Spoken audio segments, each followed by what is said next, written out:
Hey guys, আসসালামু আলাইকুম। আমি নোভা। এল্লা এল্লা কই যাইতাছি এটাই কইবাম। আর হইলো এভাবে হাঁটাহাঁটি পা পা কইরা চলে যাচ্ছি গাড়ির কাছে। আর তিনজন মিলা একটু কিশোরগঞ্জ যাব। কিশোরগঞ্জে একটু কাজ ছিল, সেটা শেষ করে আসলাম। আর ওইখানে তো ভিডিও করি নাই, জাস্ট গাড়িতে বইসা একটু ভিডিও করলাম।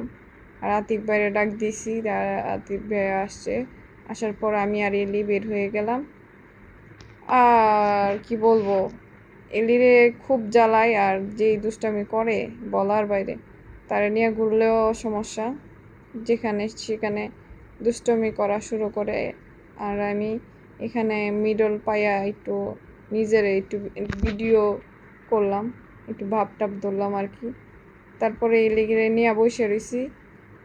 তখন এক লোকে এসে জিজ্ঞেস করতেছে কি কি খামসি দেয় না। আমি তো বলি আমার বিড়ালটা এইভাবে এমন ভালো, এত দুষ্টামি করে না।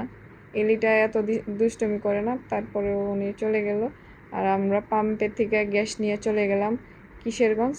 আর আমরা দুইজনের, এলির আর আমার একটু ভিডিও করে নিলাম। আর এই যে এলি কিভাবে চলে যাচ্ছে আমার সাথে, এইভাবেই চলে যাচ্ছি আমরা। আর আতিক ভাই গাড়ি চালাচ্ছে, আর আমি একা একা চলে যাচ্ছি। আর এলি অনেক দুষ্টুমি করে। আর মানে কিছু প্রকৃতি দেখায় নিলাম। আর তারপরে লাস্ট পর্যায়ে হাঁসগুলো দেখলাম, আমার এত ভালো লাগছে বলার বাইরে।